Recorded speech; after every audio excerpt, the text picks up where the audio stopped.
الحمد لله نحمده ونستعينه ونستغفره ونؤمن به ونتوكل عليه ونعوذ بالله من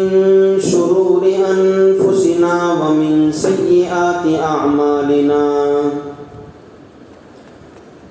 من يهده الله فلا مضل له ومن يضلله فلا هادي له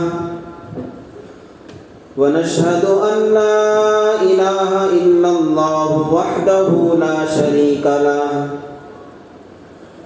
ونشهد أن سيدنا ومولانا محمدا عبده ورسوله أما بعد فقد قال الله تبارك وتعالى في القرآن الكريم فأعوذ بالله من الشيطان الرجيم بسم الله الرحمن الرحيم وإذ قال إبراهيم لأبيه آزر أتتخذ أصناما آلهة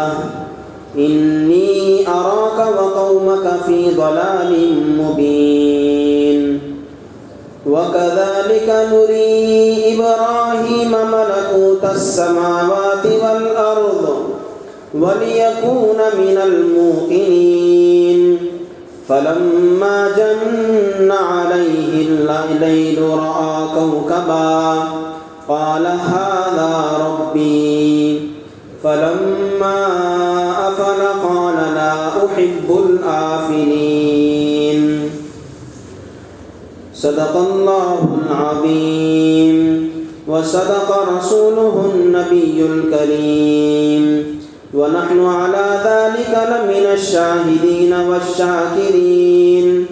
الحمد لله رب العالمين. بزرگان محترم، بھائیوں، دوستوں، حضرت ابراہیم علیہ السلام کی جو عظیم الشان اور عظیمت والی زندگی گزری ہے، اور حضرت ابراہیم خلیل اللہ علیہ السلام کے دور میں جو واقعات اور امتحانات ہوئے، اور اللہ تبارک و تعالیٰ نے قرآن کریم کے اندر جگہ جگہ ان کو بیان فرمایا، اور رہتی دنیا تک، قیامت تک کے لیے اس کے اندر سبق آموز چیزیں رکھ دی، عبرتیں رکھ دی، لیسنس رکھ دیے، تاکہ آگے آنے والی قوم، آگے آنے والی ملتیں، آگے آنے والے طبقے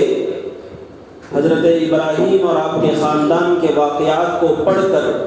ان سے سبق حاصل کریں، ان سے عبرت حاصل کریں. یہی سلسلہ چل رہا تھا، اور یہ بات آپ حضرات کے سامنے لائی گئی تھی کہ حضرت ابراہیم علیہ السلام جس قوم کے اندر پیدا ہوئے تھے، وہ قوم بڑی مشرک قوم تھی. قوم کا ایک طبقہ ایسا تھا جو پتھروں کی پوجا کرتا تھا، مورتی پوجا کرتا تھا، اپنے ہاتھوں سے پتھروں کو لے کر تراشتے تھے، بت بناتے تھے، ان کی عبادت کرتے تھے. اسی طریقے سے بعض لوگ حضرت ابراہیم کے قوم میں ستارہ پرست تھے، سورج کی پوجا کرتے تھے، چاند کی پوجا کرتے تھے، ستاروں کی پوجا کرتے تھے. جو بھی چیز نفع کی انہیں نظر آ جاتی، ان چیزوں کی پوجا وہ کرتے تھے. اللہ تبارک و تعالیٰ نے حضرت ابراہیم علیہ السلام کو پیدا فرمایا. اور ایک بات یہاں پر یہ بھی ذہن میں رہنا چاہیے کہ وہ جو دور تھا، اس ایسا عجیب و غریب دور کہ ایک طرف تو ہر جگہ اللہ کو چھوڑ کر ہر نفع دینے والی چیز کی پوجا ہو رہی، اور اس دور کے اندر جو مندروں کے اندر پجاری تھے، ایسے ظالم قسم کے تھے یا ایسے لوٹ کھسوٹ کرنے والے پنڈت اس دور میں تھے کہ بس لوگوں کو ادھر کی باتیں ادھر کی باتیں اور اپنی طرف سے باتوں کو گھڑ گھڑ کر لوگوں کے پیسے کو اینٹنے کے لیے، لوٹنے کے لیے عجیب و غریب باتیں بتایا کرتے تھے۔ اور اس کے ساتھ ساتھ اس دور کی جو حکومت تھی، اس دور کی جو گورنمنٹ تھی، اس کی پوری پشت پناہی اور پورا سپورٹ ان پجاریوں کو، پنڈتوں کو حاصل تھا جو حضرت ابراہیم علیہ السلام کے دور میں تھے۔ یہ اس طرف پیسے لیتے تھے اور لوگوں کو اپنے بنائے ہوئے رسم و رواج کے اندر مبتلا کرتے تھے، اور ساتھ ہی ساتھ بادشاہ کو بھی ایسا بنا کر لوگوں کے سامنے پیش کرتے تھے کہ گویا کہ بادشاہ بھی ایک رب ہے، بادشاہ بھی ایک خدا ہوتا ہے، اس کی بھی عبادت کرنی ہے۔ لہٰذا لوگ جو یہاں آتے تھے بادشاہ کے پاس بھی جاتے تھے، بادشاہ کی بھی پوجا کرتے تھے۔ بادشاہ جب یہ دیکھتا تھا کہ لوگ میری پوجا کر رہے ہیں، مجھے بڑا سمجھ رہے ہیں، تو وہ اس طرف جو پنڈت پجاری تھے ان کی مدد کرتا تھا۔ خلاصہ یہ کہ لوگ جہاں بھی جائیں ان کے پیسوں کو لوٹنے کے لیے اور ان کو غلط راستے پر ڈالنے کے لیے، اللہ سے ہٹ کٹ کر جتنی بھی چیزیں ہو سکتی ہیں ان کی پوجا میں لگانے کے لیے ایک طرف گورنمنٹ بھی اس وقت سپورٹ کرتی تھی، اور دوسرا یہ کہ پنڈت و پجاری بھی لوگوں کو اس طرح گمراہ کرتے تھے۔ اس دور کے اندر حضرت ابراہیم علیہ السلام کو اللہ تبارک و تعالیٰ نے پیدا کیا، اور آپ کے جو والد تھے آزر، یہ بھی انہی بڑے بڑے پنڈتوں اور پجاریوں میں سے ایک تھے۔ وہ اپنے ہاتھوں سے بتوں کو بناتے تھے، بت تراشتے تھے پتھروں کے ساتھ، پتھروں کے ذریعے سے، اور ان کو پوجا کرنے کے لیے لوگوں کو فروخت کرتے تھے۔ قرآن کریم کے اندر اللہ تبارک و تعالیٰ نے وہ نقشہ کھینچا ہے کہ انہوں نے جب بت بنائے اور فروخت کرنے لگے تو انہی کے گھر میں اللہ تبارک و تعالیٰ نے ایسا زبردست پیغمبر، ایسا زبردست رسول جو کل ان بتوں کو ہٹا کر ایک اللہ کی وحدانیت کی تعلیم اور دعوت دینے والا ہے، اس کو اللہ نے پیدا کیا۔ یہ جب پیدا ہوئے، اللہ تبارک و تعالیٰ نے حضرت ابراہیم علیہ السلام کو بچپن ہی سے ان کے اندر وہ صلاحیتیں، وہ سمجھ بوجھ، حق اور باطل کے درمیان فرق کرنے کی صلاحیت، ہوش مندی، عقل مندی عطا فرمائی تھی۔ اور قرآن کریم کے اندر اللہ تبارک و تعالیٰ نے اس بات کا بھی ذکر فرمایا ہے وَلَقَدْ آتَيْنَا إِبْرَاهِيمَ رُشْدَهُ مِنْ قَبْلِ، کہ ہم نے بہت پہلے ہی حضرت ابراہیم علیہ السلام کے اندر رشد و ہدایت اور حق اور باطل کے درمیان فرق کرنے والی صلاحیت اور قوت عطا فرمائی تھی۔ چنانچہ حضرت ابراہیم علیہ السلام ایسے گھر کے اندر پیدا ہوئے کہ باپ ان کا پجاری ہے، پنڈت ہے، اور خود وہ اس کا بزنس بھی کرتا ہے، لوگوں کو اس کی طرف دعوت بھی دیتا ہے۔ جب اللہ تبارک و تعالیٰ نے حضرت ابراہیم علیہ السلام کو قوت عطا فرمائی، عقل عطا فرمائی، ہوش مندی عطا فرمائی، انہوں نے ایک مرتبہ اپنے والد سے کہا، قرآن کریم اس کا نقشہ کھینچتا ہے، فرماتا ہے وَإِذْ قَالَ إِبْرَاهِيمُ لِأَبِيهِ آزَرَ، یاد کرو اس وقت کو جب حضرت ابراہیم علیہ السلام اپنے والد سے کہتے ہیں أَتَتَّخِذُ أَصْنَامًا آلِهَةً، کیا آپ ایسے بتوں کو معبود بنائے ہوئے ہیں جس کو آپ خود اپنے ہاتھ سے بناتے ہیں؟ ایک پتھر تھا کل تک، اس پتھر کو آپ نے ایک بت بنا دیا، اور بت بنانے کے بعد اب لوگوں کو سامنے اس کو پیش کر دیا، اب اس کے فضائل گنا رہے ہیں، اس کے بینیفٹس گنا رہے ہیں کہ اس کے سامنے اگر سجدہ کرو گے، اس کے سامنے دعائیں مانگو گے، اس کے سامنے اگر اور منتیں مانگو گے تو یہ پتھر تمہارے تمام چیزوں کو پورا کر دے گا، تمہاری مشکلوں کو پورا کر دے گا۔ عجیب و غریب۔ اور پھر فرمایا انی اراک وقومک فی ضلال مبین، مجھے تو ایسا لگتا ہے کہ آپ بھی اور آپ کی قوم بھی جو بھی ان کاموں کے اندر لگی ہوئی ہے بہت ہی کھلی ہوئی گمراہی کے اندر، مجھے خوف ہوتا ہے۔ اور گزشتہ جمعے میں بھی میں نے آپ کے سامنے سورہ مریم کے اندر موجود پورے رکوع کا ترجمہ کر کے سنایا تھا، اس کا مفہوم بیان کیا تھا کہ کتنے پیار کے ساتھ، محبت کے ساتھ حضرت ابراہیم علیہ السلام نے اپنے والد کو سمجھایا تھا، یا ابتی لم تعبد ما لا يسمع ولا يبصر ولا يغني عنك شيئا، کیا ہے ابو جان، جو بت، جو پتھر نہ سننے کی صلاحیت رکھتے ہیں، نہ دیکھنے کی طاقت رکھتے ہیں، اور کسی طرح کا آپ کو فائدہ نہیں پہنچا سکتے، آپ ان کے پیچھے کیوں پڑے؟ آپ ان کو معبود کیوں بنا رہے ہیں؟ ان کی پوجا کیوں کر رہے ہیں؟ یا ابتی لا تعبد الشیطان، یہ بھی فرمایا تھا کہ یہ شیطانی خیالات ہیں، ایک صحیح انسان کے خیالات نہیں ہیں۔ آپ شیطان کی اتباع نہ کیجیے، شیطان کی عبادت نہ کیجیے، شیطان تو کھلا گمراہ ہے۔ یہ سب نصیحتیں فرمانے کے بعد جب حضرت ابراہیم علیہ السلام کے والد نے انکار کر دیا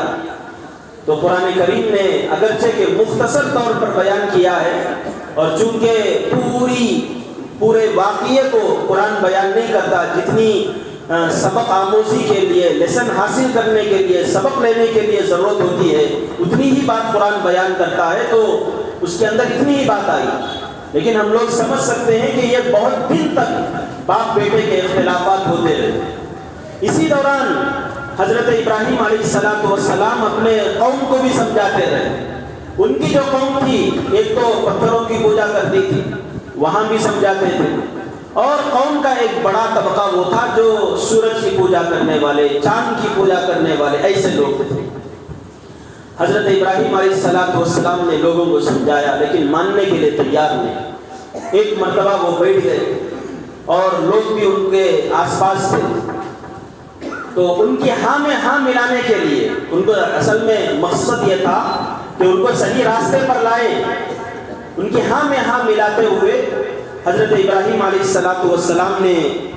سورج کو، ایک ستارے کو دیکھا، ایک خاص ستارہ تھا، اور اس ستارے کو دیکھ کر حضرت ابراہیم علیہ السلام نے رات جب ہوئی کہا فلما جن علیہ اللیل رأى کوكبا، قرآن کہتا ہے جب رات چھا گئی، ایک ستارہ، خاص ستارہ تھا جس کی پوجا یہ قوم کرتی تھی، انہوں نے اس کو دیکھ کر کہا کہ ھذا ربی، یہ میرا پروردگار ہے۔ یہ اپنا رب کہہ کر مان نہیں رہے تھے، بس ان کے ہاں میں ہاں ملا کر، تاکہ ان کو پریکٹیکلی دکھائیں کہ رب کیسا ہوتا ہے، بس ان سے یہ کہا کہ ھذا ربی، یہ میرا پروردگار ہو سکتا ہے۔ فلما افلا، اب تھوڑی دیر کے بعد وہ جو ستارہ تھا وہ ہضم ہو گیا، ڈوب گیا، تو اس کے بعد قوم سے کہا کہ فلما افلا قال لا احب الافلین، اگر پروردگار ایسا ہو، چند منٹ رہتا ہو، چند گھنٹے رہتا ہو، اس کے بعد غائب ہو جاتا ہو، اس کے اندر طاقت نہیں ہمیشہ باقی رہنے کی، ایسے کہ میں کیوں عبادت کروں، ایسے کے سامنے میں کیوں اپنے سر کو جھکاؤں۔ پھر اس کے بعد تھوڑی دیر کے بعد دیکھا کہ چاند نظر آ رہا، تو حضرت ابراہیم علیہ السلام نے کہا فلما رأى القمر، چاند کو جب دیکھا چمکتے ہوئے، بازغا قال ھذا ربی، ہاں ستارہ تو بہت چھوٹا نظر آ رہا تھا چمکتے ہوئے، یہ چاند گول نظر آ رہا ہے، بڑا خوبصورت نظر آ رہا ہے، یہ رب ہو سکتا ہے۔ تھوڑی دیر کے بعد دیکھتے ہیں، یعنی صبح جب ہوئی ہے، صبح جب ہوتی ہے تو چاند بھی غائب۔ قوم سے کہا یہ دیکھو چاند اس سے پہلے ستارہ تھا، چند گھنٹوں کے بعد وہ ختم ہو گیا، چند منٹ کے بعد چاند کو ہم نے خدا سمجھ لیا تھا، لیکن جیسے ہی اس سے زیادہ پاورفل روشنی والا سورج آ گیا، ایسا نہیں کہ چاند ختم ہو گیا، لیکن چاند اب نظر نہیں آ رہا۔ چاند ہے، اب بھی چاند ہے، لیکن چاند کی، سورج کی روشنی اتنی زیادہ ہے کہ چاند نظر نہیں آتا۔ تو حضرت ابراہیم علیہ السلام نے فرمایا دیکھو، اگر یہ اپنی روشنی میں طاقت نہیں رکھتا ہے تو یہ ہمارا پروردگار کیسے ہو سکتا ہے۔ پریکٹیکلی انہیں دکھایا، مان کر ان کے ساتھ تھوڑی دور چل کر کہ یہ میرا رب ہو سکتا ہے، یہ میرا رب ہو سکتا ہے، لیکن اس کے اندر طاقت نہیں ہے۔ اس کے بعد کہا، اللہ تبارک و تعالیٰ فرماتے ہیں حضرت ابراہیم نے کہا، قال لئن لم یہدنی ربی لأکونن من القوم الضالین، یہ خدائی کے پیچھے پڑ کر اس کے اندر نفع دیکھ کر اس کو رب بنا لینا، اس کے اندر نفع دیکھ کر اس کو رب بنا لینا، ایسی چیزوں کے پیچھے اگر ہم پڑے رہیں گے تو فضول ہے۔ جب تک اللہ ہی صحیح راستہ نہیں دکھاتا اس وقت تک ہم بس بھٹکتے پھریں۔ اس کے بعد چونکہ رات سے یہ سلسلہ چلا آ رہا تھا، چاند پہلے تو ستارے کو دیکھ کر کہا، پھر اس کے بعد چاند کو دیکھ کر کہا، اب سورج ہے بہت روشنی والا ہے، سورج کو دیکھ کر پھر لوگوں سے کہا، فلما رأى الشمس بازغة قال هذا ربي، یہ دیکھو چاند سے بڑھ کر یہ چمکدار ہے، اس کی روشنی اتنی زبردست ہے کہ اس سے پہلے کہ جو لوگ ستاروں کی پرستش کرتے تھے، ستاروں کو اپنا معبود سمجھتے تھے، ان کی ورشپ کرتے تھے، ان سے زیادہ یہ طاقتور ہے، ان سے زیادہ روشنی ہے، اگر اس کے اندر یہ طاقت ہے تو یہ رب ہو سکتا ہے۔ لیکن جیسے ہی شام کا وقت ہوا سورج بھی ڈوب گیا، سورج اب نظر نہیں آ رہا ہے، تو اس وقت انہوں نے کہا، یا قوم، اے میری قوم، اب تو سمجھ جاؤ، ایک دن سے ہم بیٹھے ہوئے ہیں، ہم ستارے کو دیکھ رہے ہیں، ہم میں سے بہت سارے ستاروں کی پوجا کرتے ہیں، ستارے کے اندر ہمیشہ رہنے کی طاقت نہیں، چاند ہے چمکنے کی اس کے اندر طاقت نہیں، سورج سے وہ اپنی روشنی حاصل کرتا ہے، یہ سورج ہے یہ بھی ڈوب رہا ہے، ایسا ڈوبنے والا خدا،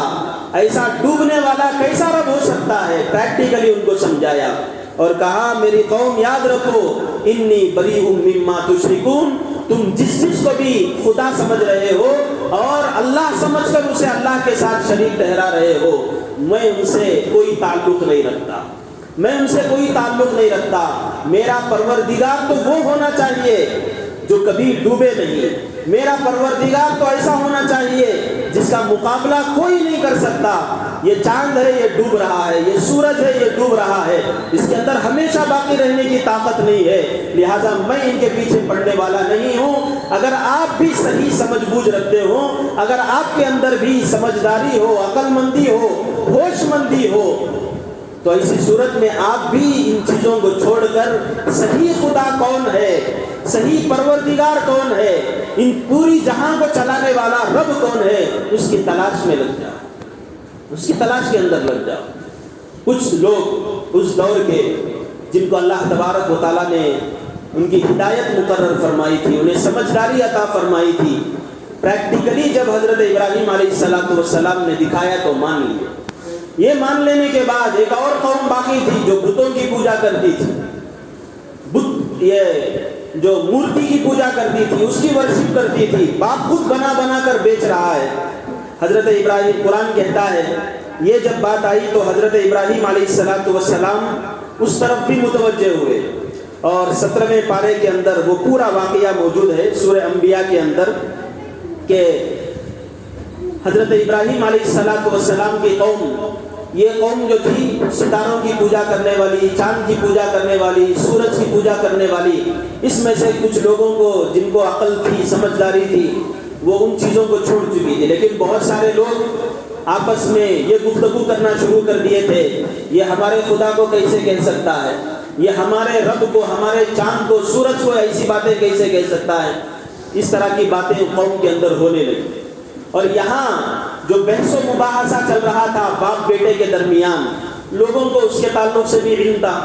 کہ یہ پنڈت کا بیٹا ہے اور بت پرست کا پجاری کا بیٹا ہے، اور یہ خود اپنے باپ کے راستے پر نہیں ہے، وہاں بھی لوگوں کے درمیان باتیں تھیں۔ تو حضرت ابراہیم علیہ السلام نے ان کو بھی پریکٹیکلی دکھانے کے لیے کہ تمہارے جو معبود ہیں وہ کیسے بے بس ہیں جن کی تم پوجا کرتے ہو، حضرت ابراہیم علیہ السلام نے یہ کیا کہ ایک دن عید کا دن تھا، اور اس دن سب لوگ، میلہ تھا اس دن، میلے کے دن سب لوگ اکٹھا ہوئے، شہر کے باہر پورے کے پورے لوگ جمع ہو جاتے تھے اور خوشیاں مناتے تھے، شہر کے اندر کوئی نہیں رہتا تھا۔ حضرت ابراہیم علیہ السلام نے سوچا کہ لوگوں کو صحیح چیز کی طرف رہنمائی کرنے کے لیے، پریکٹیکلی ان کو ان کے معبودوں کے اندر طاقت قوت ہے یا نہیں ہے دکھانے کے لیے یہ سب سے اچھا موقع ہے۔ انہوں نے یہ کیا کہ جب میلے کا دن آیا، پورے لوگ خوشیاں منانے کے لیے جا رہے تھے، تو یہ کمرے کے اندر بیٹھے ہوئے تھے۔ کچھ لوگوں نے آ کر کہا حضرت ابراہیم علیہ السلام سے کہ چلو میلے کے لیے چلتے ہیں۔ حضرت ابراہیم علیہ السلام نے کہا کہ مجھے کچھ طبیعت ٹھیک نہیں لگ رہی، انی سقیم، میں ذرا بیمار ہوں۔ یہاں بیمار سے مراد ایسا نہیں کہ باقاعدہ بیمار ہو گئے ہوں۔ بعض لوگ جو قرآن کریم کے صرف ترجمے کو پڑھتے ہیں اور اس کی جو تشریحات ہوتی ہیں ان کے ہٹ کر صرف ترجمہ کر کے قرآن کو سمجھنے کی کوشش کرتے ہیں، وہ یہاں نعوذ باللہ یہ کہہ دیتے کہ حضرت ابراہیم علیہ السلام جھوٹ بولتی ہے۔ یا ابھی جو میں نے کہا کہ ستاروں کو دیکھ کر یہ میرا رب ہو سکتا ہے، ہادہ ربی، اس کا ترجمہ صرف قرآن پڑھنے والے، ترجمہ کرنے والے یہ پڑھ لیتے ہیں یہ میرا پروردگار۔ اور حضرت ابراہیم کے بارے میں کہتے ہیں کہ حضرت ابراہیم نے چاند کو اپنا رب بنا لیا تھا، سورج کو اپنا رب بنا لیا تھا۔ یاد رکھنا چاہیے کہ قرآن کریم کو صرف ترجمہ پڑھ کر نہیں سمجھ سکتے۔ قرآن کریم کو سمجھنے کے لیے حضرت شاہ ولی اللہ محدث دہلوی بہت بڑے عالم ہیں، قرآن کریم کے مفسر، وہ فرماتے ہیں کہ 15 قسم کے علوم پر، چونکہ قرآن عربی میں ہے اور عربی زبان کے ہر طرح کے گرامر سے ہم واقفیت حاصل نہیں کر سکتے، صرف ترجمہ پڑھ کر ہم قرآن کو نہیں سمجھ سکتے۔ 15 قسم کے علوم ہیں، ان 15 علوم کے اندر اگر مہارت حاصل ہو جائے 15 سبجیکٹس کے اندر، تب جا کر آدمی قرآن کو ٹھیک ٹھیک سمجھ سکتا ہے، ورنہ وہ راہ راست سے ہٹ سکتا ہے۔ تو یہاں انی سقیم جو فرمایا حضرت ابراہیم علیہ السلام نے، اس کا ترجمہ آپ دیکھیں گے تو اس کا ترجمہ ملے گا میں بیمار ہوں، لیکن وہ بیماری یہ نہیں کہ بدن میں بخار آ گئی ہو یا سردی ہو گئی ہو یا کھانسی ہو گئی ہو، یہ بیماری تھی لوگوں کے کرتوتوں کو دیکھ کر، ان کے بے حسی کو دیکھ کر، اپنے اندر کڑ کڑ کر